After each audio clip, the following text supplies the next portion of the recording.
The Galactic Council chamber had never been this full. Representatives from more than 5,000 worlds filled the giant hall. Every seat was occupied. Some aliens stood because there was no room left. News drones floated through the air, recording every second for billions of viewers across the galaxy. Everyone believed they were about to witness the end of history. At the center of the chamber, a massive blue hologram slowly rotated. It showed the Milky Way galaxy. Thousands of tiny lights marked living worlds. One area near the outer spiral arm remained dark. The lights around Earth's colonies were gone. Human trade routes had disappeared months ago. Human military fleets had vanished without a trace. No signals. No messages. Nothing. The silence had lasted for almost 1 year. The Supreme Chancellor slowly walked onto the central platform. The old alien leader looked across the crowded chamber before speaking. Members of the Galactic Council. His voice echoed through the giant hall. For 1 year, our scientists, explorers, and military forces have searched every known sector. The hologram zoomed toward Earth's position. We have found no surviving human civilization. Another image appeared. It showed empty human space stations drifting through space. Then abandoned mining colonies. Then broken shipyards. Every place that once belonged to humanity was silent. The Chancellor took a slow breath. Today, we officially close the human conflict. The room became perfectly quiet. From this moment, he paused. Humanity is declared extinct. For 1 second, nobody moved. Then the chamber exploded with cheers. Some delegates stood and clapped. Others laughed with relief. Many embraced one another. The longest and most expensive war in galactic history was finally over. Across thousands of planets, people celebrated. Fireworks filled alien skies. Schools prepared new history lessons. Children would grow up believing humanity had become only a warning from the past. News reporters repeated the same sentence again and again. The dangerous death world species known as humans no longer exists. The council removed Earth's flag from the hall. A worker quietly folded it and placed it inside a storage container. One chapter of history had ended. Or so everyone believed. Far away from the celebration, inside a small military observation station near the edge of explored space, a young intelligence officer sat alone. Officer Nira had worked the night shift for 6 months. Nothing ever happened. Her job was simple. Watch old human communication channels. Record anything unusual. Most nights, the monitors stayed black. Tonight looked no different. She sipped cold coffee while staring at dozens of silent screens. One monitor suddenly flashed. Nira frowned. She leaned closer. A tiny green light blinked once. Then disappeared. She checked the system. Nothing. Probably another equipment problem. She returned to her report. 5 seconds later, the light flashed again. This time it stayed on. Nira quickly opened the signal. Static filled the room. The old communication frequency belonged to Earth's emergency network. That network had been silent for nearly a year. Her heartbeat became faster. No, she whispered. That's impossible. The computer cleaned the signal. Only 4 words appeared on her screen. Extinction request denied. Nira stared without blinking. The message repeated. Again and again. No sender. No location. Only those 4 words. She immediately contacted Central Command. This is Observation Station 12. Her voice shook. I have received a human transmission. The officer on the other side laughed. Very funny. I'm serious. The message is active right now. Silence. Then the officer answered. Send everything. Within seconds, the recording reached the Galactic Council. The celebration stopped. Music ended. The cheering disappeared. The Chancellor looked at the message floating above the chamber. Extinction request denied. Nobody spoke. One council member finally laughed. A final automated signal. Another nodded. Old emergency equipment. A computer error.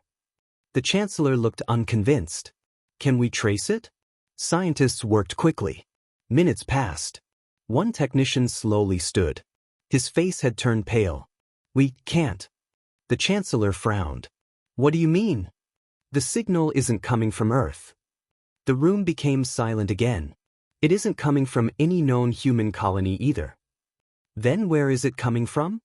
The technician swallowed. "Outside explored space." A cold feeling spread across the chamber. Outside explored space was almost completely unknown. No civilization had ever built anything there. The Chancellor gave another order. "Point every deep space telescope toward the source." Thousands of observatories moved together. Military satellites adjusted their sensors. Long-range scanners activated across the galaxy. Everyone waited. The first images finally arrived. Scientists looked confused. One whispered, "Our instruments are broken." Another checked again. "No. They're working." The Chancellor stared at the giant screen. "What do you see?" Nobody answered immediately. Finally, an elderly astronomer found his voice. "They're objects." "What kind of objects?" "They're larger than planets." The chamber erupted into nervous conversations. The hologram changed. Dark shapes slowly appeared beyond the edge of known space. There was 1, then 3, then 20, then hundreds. The computer kept counting. 500, 1,000, 5,000. The number continued rising. Every object moved in perfect formation, straight toward civilized space. The Chancellor's voice became hard. "Magnify 1." The image zoomed in. The chamber froze. The object was not a natural planet. Its surface was covered in metal. Gigantic engines glowed beneath mountain-sized armor plates. Cities covered parts of its surface. Shipyards surrounded its equator.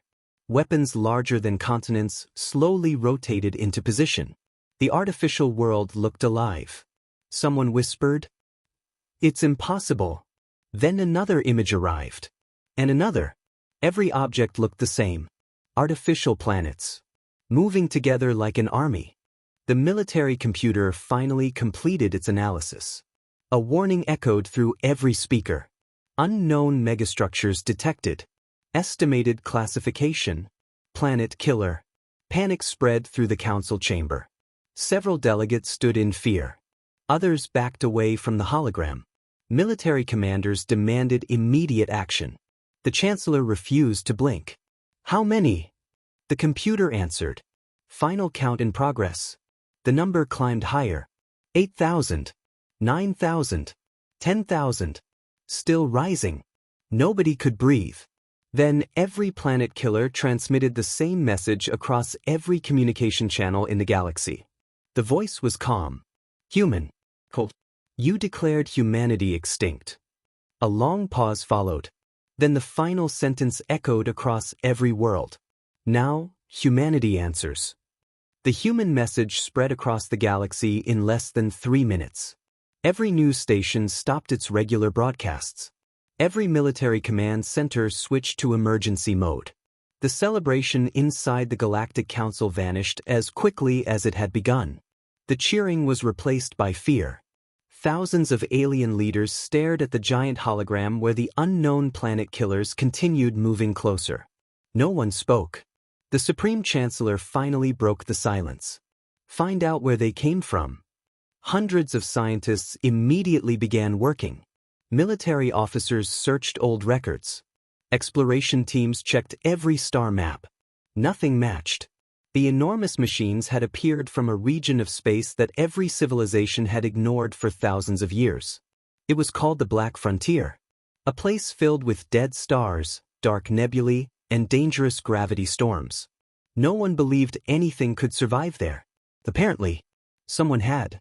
9 months earlier, deep beneath Earth's surface, inside a hidden command center carved into ancient stone, hundreds of officers stood before a giant holographic map. The room was silent.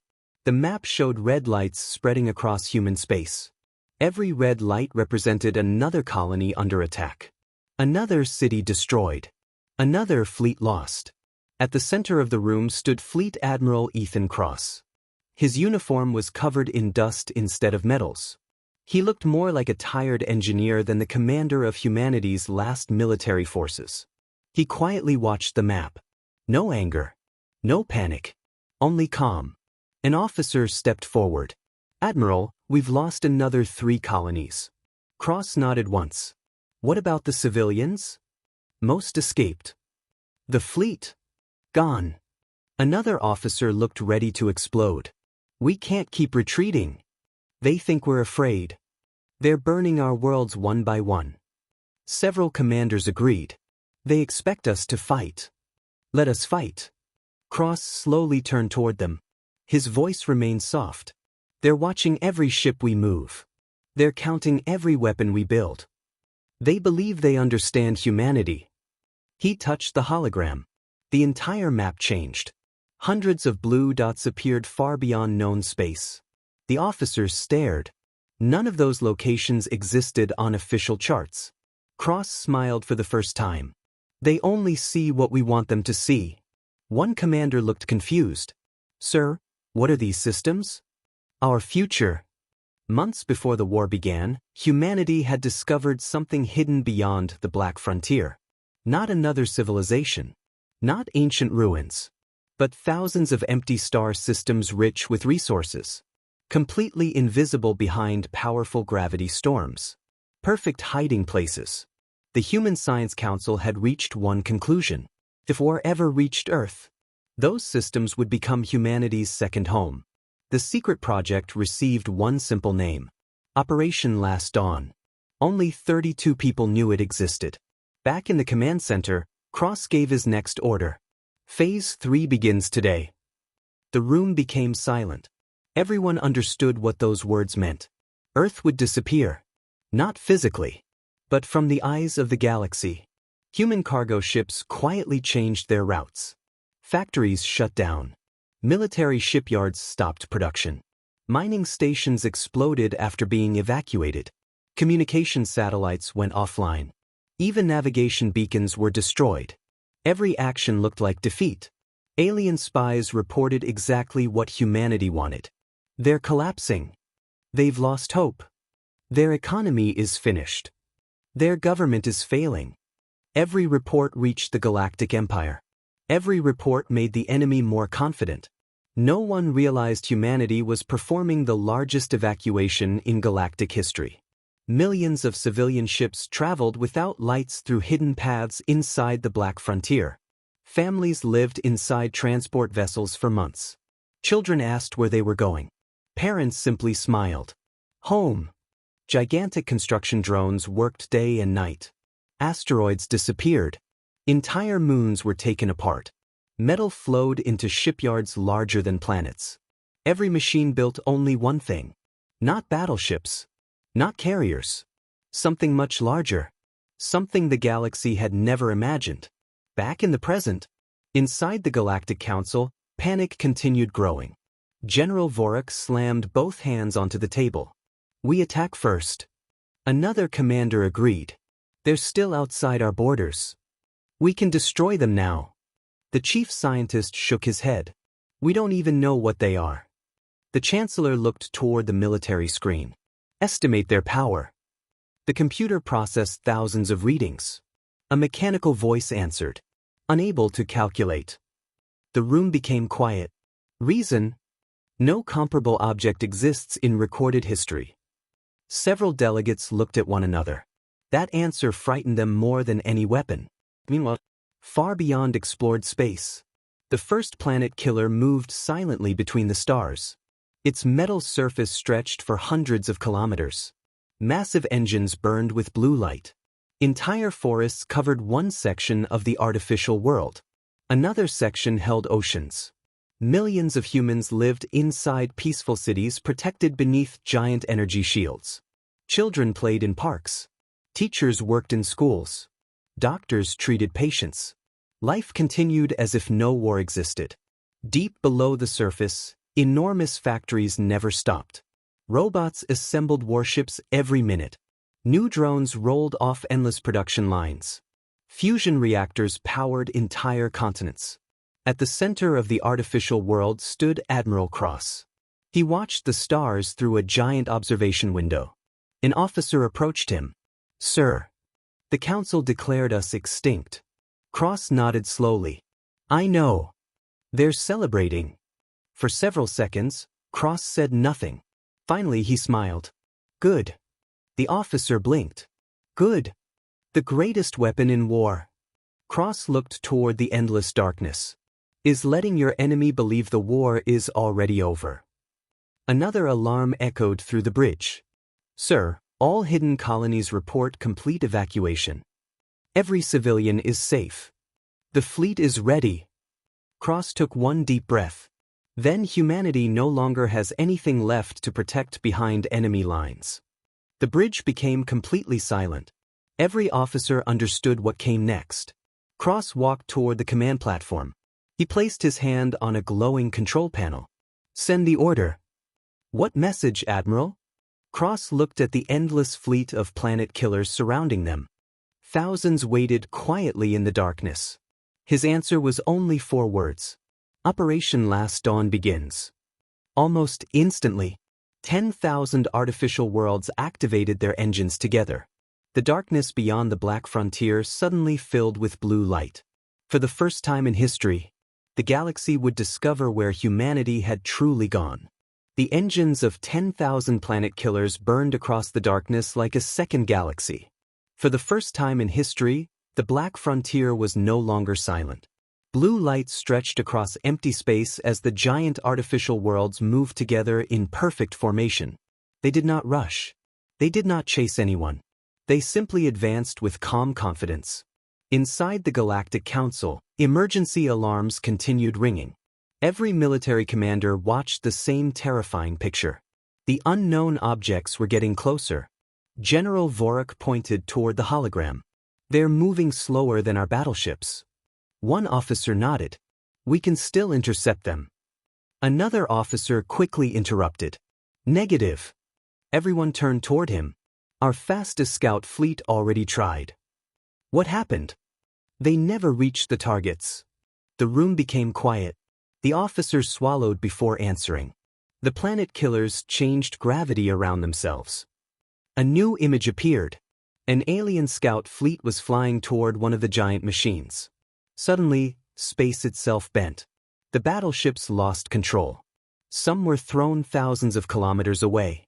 Others simply stopped moving. Not because of weapons. Because the gravity around the planet killer had become stronger than a star. No shots were fired. No explosions happened. The scout fleet retreated in complete confusion. General Vorak whispered. They defended themselves, without attacking. The Chancellor folded his hands. They're sending us a message. Far beyond the black frontier, Admiral Ethan Cross stood inside the command chamber of humanity's largest planet killer. Its name was Aegis 1. The bridge was enormous. Instead of hundreds of officers shouting orders, the room was almost peaceful. Every station worked quietly. Large holograms floated through the air. Millions of data points updated every second. Cross looked toward Commander Maya Brooks. Our civilian status? She smiled. 100%. No refugees left behind. Every colony reports successful relocation. Cross nodded. Our food production? Stable. Energy reserves? Enough for 82 years without resupply. Fleet production? Another officer answered. 400 new warships completed today. Cross looked around the room. The planet killers were never designed only for war. Each one carried farms, factories, universities, hospitals, research centers, parks, entire human cities. If Earth disappeared tomorrow, human civilization would continue without interruption. Humanity had not built weapons. They had built new worlds. Months earlier, when Operation Last Dawn first began, many civilians refused to leave Earth. One old farmer stood beside his small house while military transports waited nearby. A young officer approached him. Sir, we have to leave. The farmer smiled. I planted this field with my father. My children grew up here. I don't want another home. The officer looked down. I understand. The farmer looked toward the stars. Tell me something honestly. The officer nodded. Is Earth going to fall? For several seconds, the young officer said nothing. Finally, maybe. The farmer closed his eyes. Then he quietly picked up a small box filled with soil from his garden. If Earth cannot come with us. He smiled gently. Then a piece of Earth will. Millions of people did the same. Some carried books. Others carried family photographs. Some carried tree seeds. Others carried musical instruments. Humanity was not escaping. Humanity was carrying its history into the future. Back in the present, deep inside Aegis 1, thousands of children attended school exactly like they once had on Earth. Teachers continued normal lessons. Students laughed in classrooms. Outside the windows, stars slowly passed by. One little girl raised her hand. Teacher? Yes. Are we still at war? The teacher looked outside for a moment, then smiled softly. I hope not. Another child frowned. But why are soldiers everywhere? The teacher answered carefully. Because sometimes peace needs people willing to protect it. The children quietly returned to their lessons. Outside the school, thousands of engineers worked around the clock. Factories stretched beneath entire cities. Robotic machines assembled fighters. Repair drones repaired damaged ships automatically. Everything worked with perfect precision. Humanity had spent decades preparing. Not because they wanted war. Because they feared someone else eventually would. Inside the Galactic Council, scientists finally completed a detailed scan of one planet killer. The results appeared on the central screen. Silence filled the chamber. Diameter, nearly equal to a moon. Population, unknown. Energy output, higher than a small star. Armor thickness, impossible to measure. Main weapon, unknown. Secondary weapons, unknown. Weak points, none detected. The military computer displayed one final sentence. Probability of defeating one planet killer, less than 1%. General Vorik slammed his fist onto the table. Impossible. The chief scientist quietly shook his head. Our scanners are not wrong. Another commander asked, how many did we count? The answer appeared. Confirmed planet killers, 10,247. Nobody breathed. Someone whispered, humanity built more than 10,000 of them. The chancellor slowly stood. Then perhaps we should open negotiations. General Vorik immediately objected. We declared them extinct. We celebrated. We destroyed their worlds. They'll never negotiate. The chancellor looked tired. Then we pray. Far away. Inside Aegis 1, an alarm suddenly echoed through the bridge. Commander Brooks looked toward her screen. Admiral, we've detected hundreds of alien war fleets gathering ahead. Cross remained calm. Attack formation? No. They're forming defensive lines. Cross smiled slightly. They're afraid. Another officer looked confused. Shouldn't we destroy them before they attack? Cross slowly shook his head. No. The officer frowned. They declared us extinct. They burned our colonies. They hunted our civilians. Cross looked directly at him. And if we become like them, then this war has already defeated us. The bridge became silent. Cross had not spent years building humanity's future just to fill space with ashes. He wanted the galaxy to understand one simple truth. Humanity had survived. Humanity was stronger than ever. But strength did not always mean destruction. Suddenly, a new signal entered every planet killer at the same time. Came from the edge of known space. A single alien ship. No weapons activated. No escort. Just one small diplomatic vessel flying directly toward 10,000 artificial worlds. Commander Brooks looked surprised. They're sending an ambassador. Cross folded his arms. So soon? The council must be desperate. Another officer interrupted. Sir, the transmission isn't from the Galactic Council. Everyone turned. What? The communications officer zoomed in on the signal. The identification code doesn't match any government. It belongs to... He stopped speaking. Cross looked at him. Belongs to who? The officer's face turned pale. It belongs to a civilization that disappeared over 2 million years ago. The entire bridge fell silent. Then the ancient ship transmitted only one sentence. The builders have awakened. Do not fire. The ancient message echoed across the bridge of Aegis 1. The builders have awakened. Do not fire. No one moved. Every officer stared at the small diplomatic ship drifting alone toward humanity's enormous fleet. Compared to the planet killers, it looked no bigger than a grain of sand beside a mountain. Commander Maya Brooks broke the silence. Admiral, should we allow it to come closer? Ethan Cross watched the tiny vessel on the main screen. No.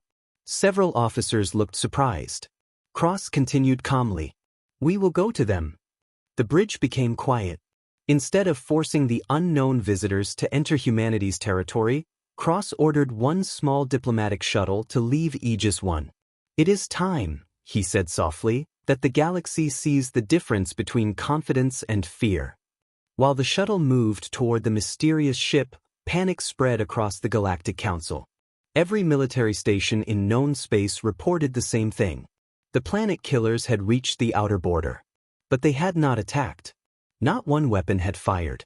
Not one planet had been destroyed. General Vorak stood before the emergency meeting. They're waiting. The Chancellor nodded. For what? No one answered. Another officer rushed into the chamber carrying a data tablet. We've finished analyzing the enemy movement. The Chancellor looked hopeful. Tell us. They avoided every civilian colony. The room became silent. They changed course several times to stay away from populated worlds. General Vorak frowned. That makes no sense. The scientist continued. They also slowed their advance whenever refugee ships crossed their path. Another image appeared. Thousands of frightened civilian transports belonging to different alien species were escaping nearby war zones. Instead of ignoring them, the planet killers adjusted their course. Millions of kilometers were added to their journey just to avoid frightening the civilians. The Chancellor looked confused. Those are not the actions of conquerors. News channels across the galaxy continued broadcasting live. Billions of viewers expected destruction. Instead, they watched something impossible. A damaged cargo ship carrying alien families lost engine power near the border. The old transport slowly drifted toward a dangerous asteroid field. Inside the ship, children cried while the captain desperately tried restarting the engines. Nothing worked. The nearest military fleet refused to help. The commanders feared getting too close to the planet killers. Then every screen suddenly showed one of the giant artificial worlds changing direction. Its engines slowed. Thousands of small rescue ships launched from hidden hangars beneath its surface. Within minutes they reached the damaged transport. The frightened alien captain prepared for boarding. Instead, human engineers repaired the engines. Human doctors treated injured passengers. Human drones refilled the ship with food, oxygen, and fresh water. Not a single weapon was raised.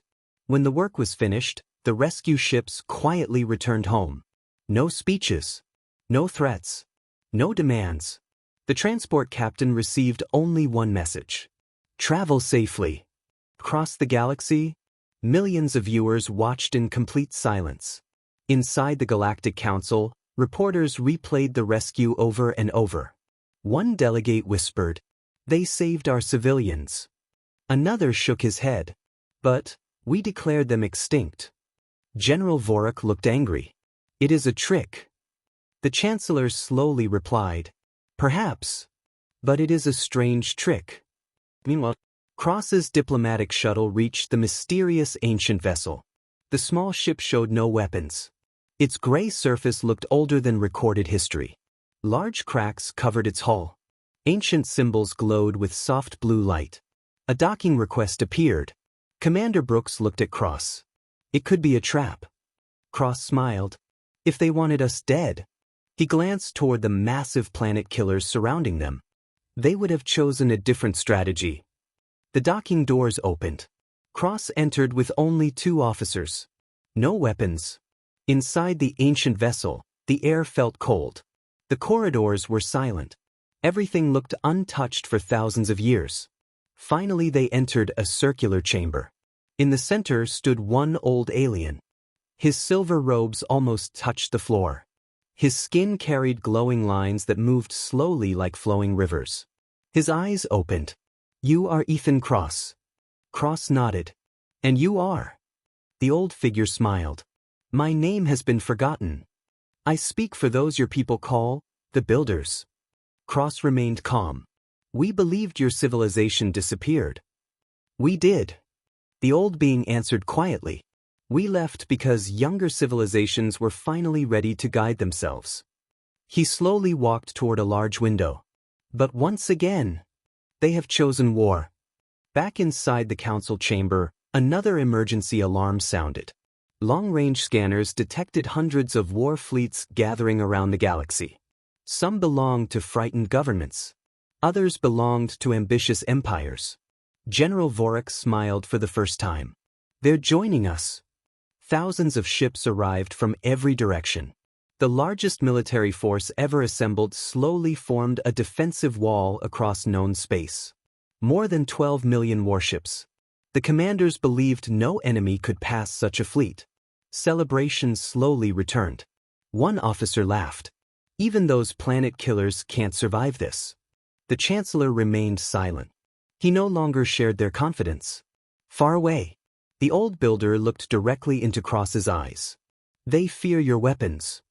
Cross answered honestly. "They should." The builder nodded. "But fear alone never ends wars." He raised one thin hand. The wall behind him disappeared. A giant star map appeared. It showed hundreds of civilizations. Most had vanished. Only a few still existed. Cross studied the map. What happened to them? The old builder sighed. They all believed victory came through greater weapons. He pointed toward thousands of dead star systems. They all won. Cross looked confused. They won.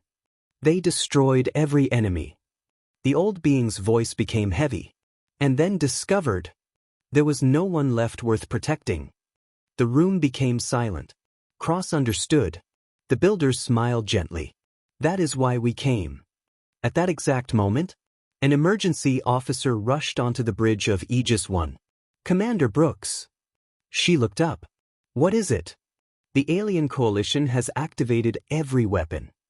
The main screen changed. More than 12 million warships powered their main cannons. Energy beams charged across the enormous defensive line. The bridge grew quiet. Another officer whispered, "They're preparing to fire." Brooks immediately contacted Admiral Cross. His face appeared on the screen from inside the ancient vessel. "Sir, the entire alien fleet has entered attack formation." Cross listened without changing expression. Then he gave only one order.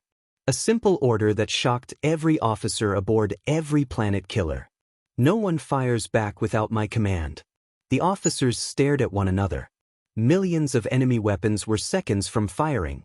Humanity possessed enough power to erase the fleet instantly. Yet their commander refused to strike first. So, across the darkness of space, the greatest battle in galactic history was only moments away. Across the darkness of space, the largest military force in galactic history stood ready. More than 12 million alien warships stretched across millions of kilometers. Their weapons glowed brighter every second. Massive battleships floated beside carriers the size of cities. Countless fighter squadrons waited for the first command. Every captain received the same order. Fire the moment humanity crosses the defense line.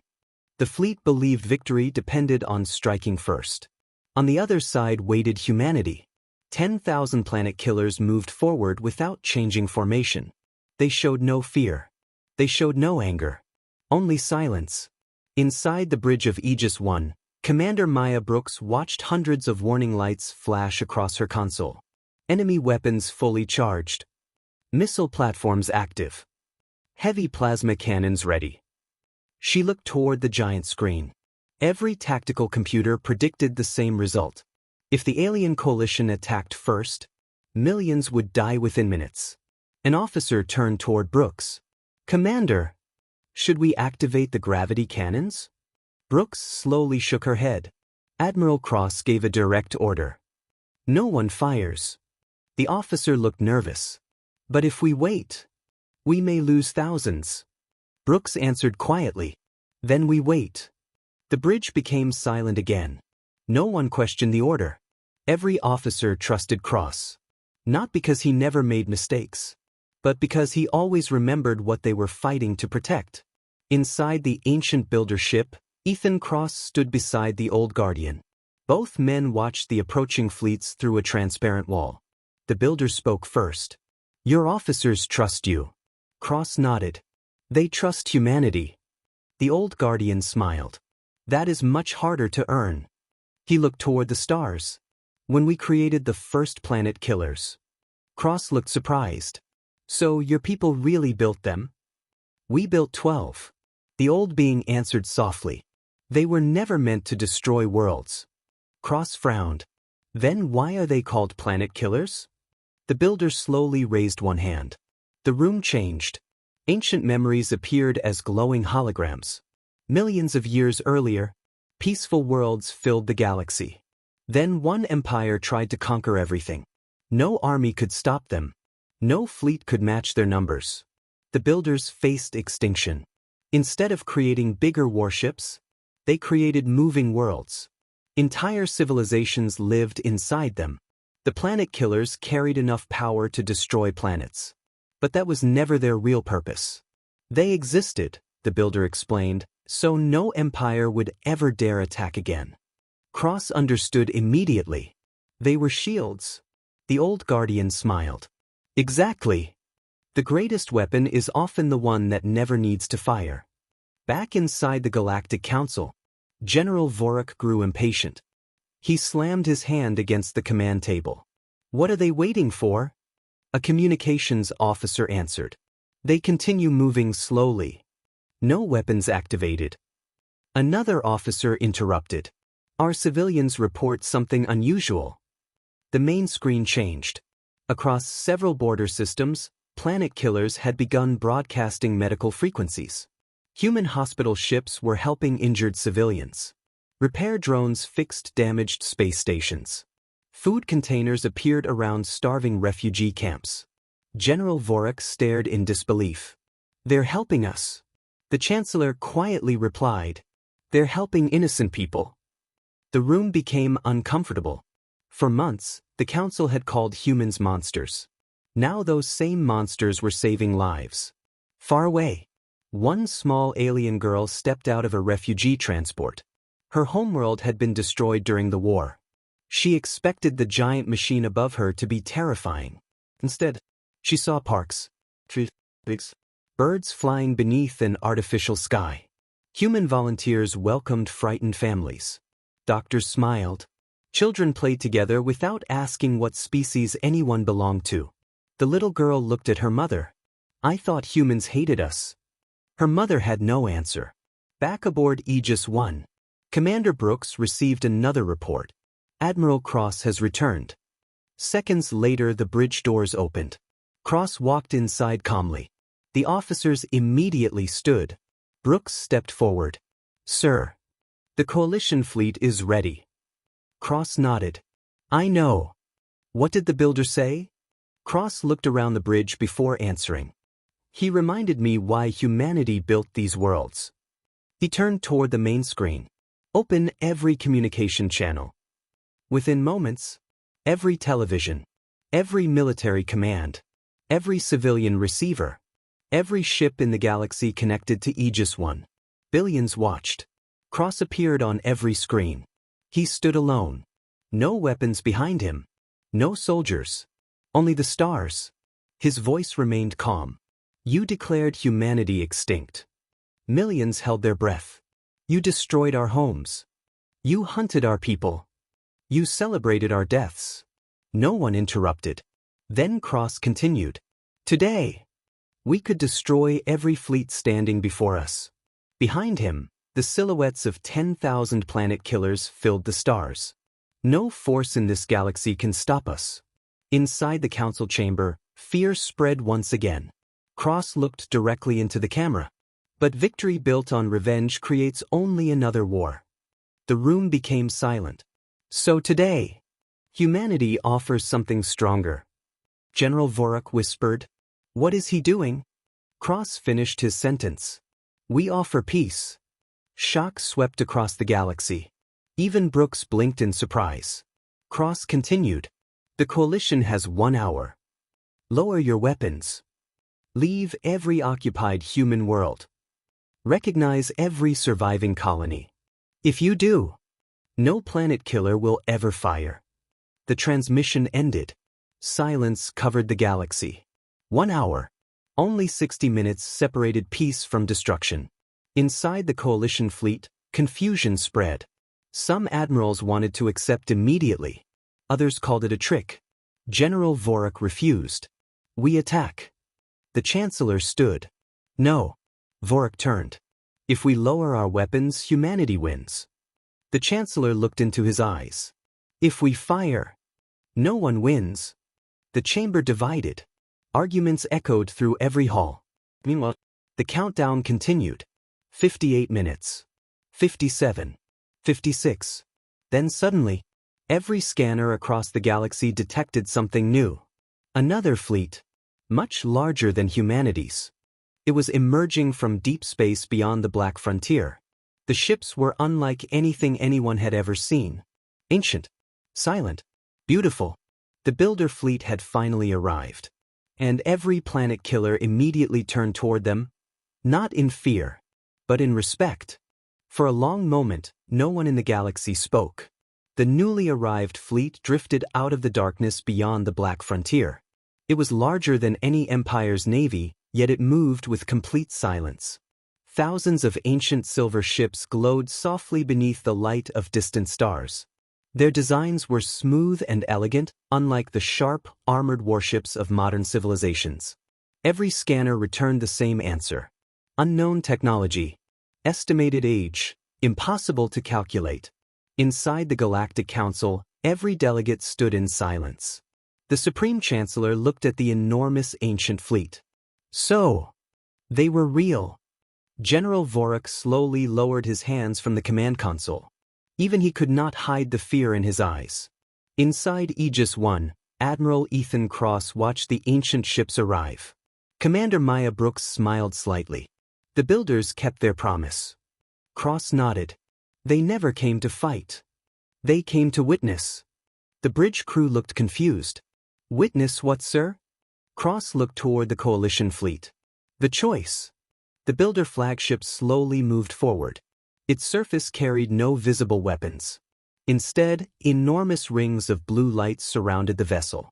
A calm voice suddenly echoed across every communication channel in the galaxy. Every species heard the words in its own language. We are the builders. We created the planet killers long before your civilizations were born. We have returned only because history has reached another turning point.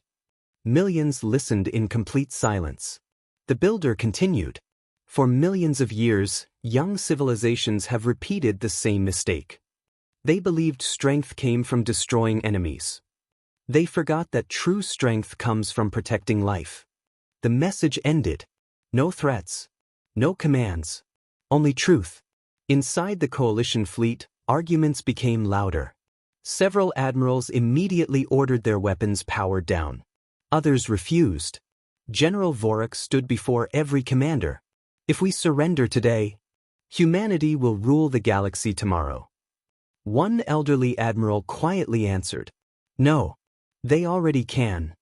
Everyone looked toward him. He pointed at the planet killers. If they wanted power, they would have taken it before giving us a choice. Silence followed.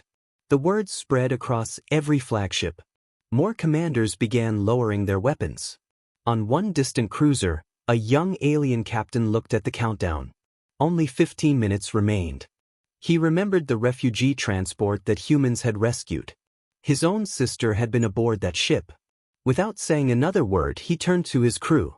Deactivate every weapon. One by one, nearby ships copied him. Then another fleet. Then another. Across millions of kilometers, glowing weapon systems slowly shut down. The darkness became peaceful once again. General Vorak refused to accept it. He slammed his fist onto the control panel. Cowards! We can still destroy them. No one answered. His bridge had become almost empty. Several officers quietly walked away. One finally looked back. We joined this war to protect our worlds, not our pride. The officer left. Vorik stood alone. Inside the council chamber, the Supreme Chancellor slowly walked to the center platform. He activated every communication channel. His tired face appeared beside Admiral Cross across the galaxy.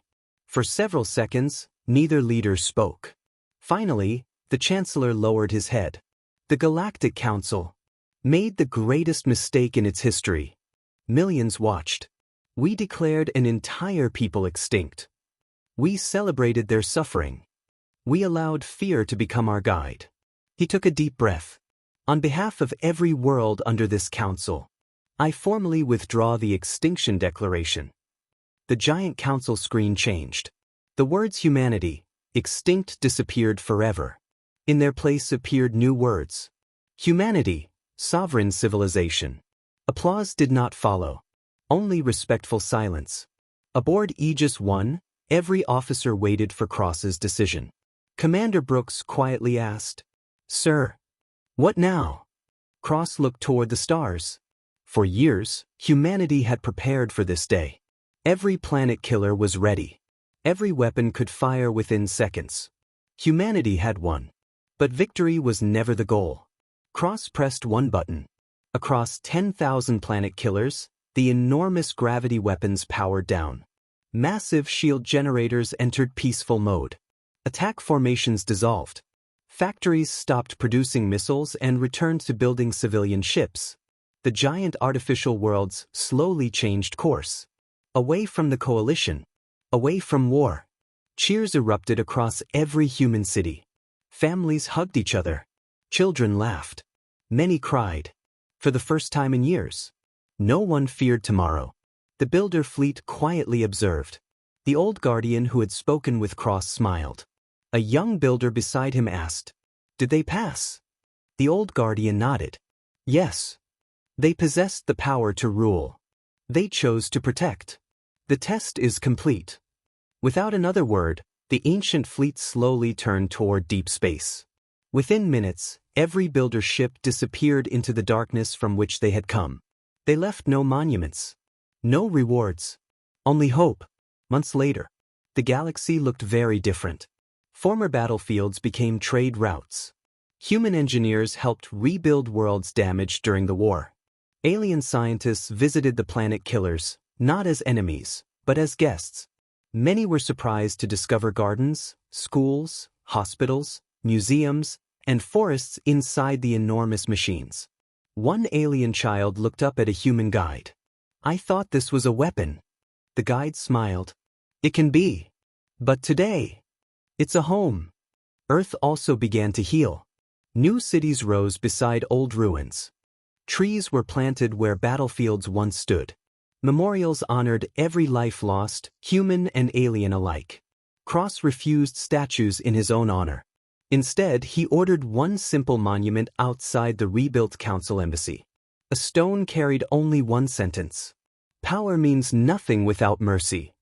Visitors from every civilization stopped to read those words.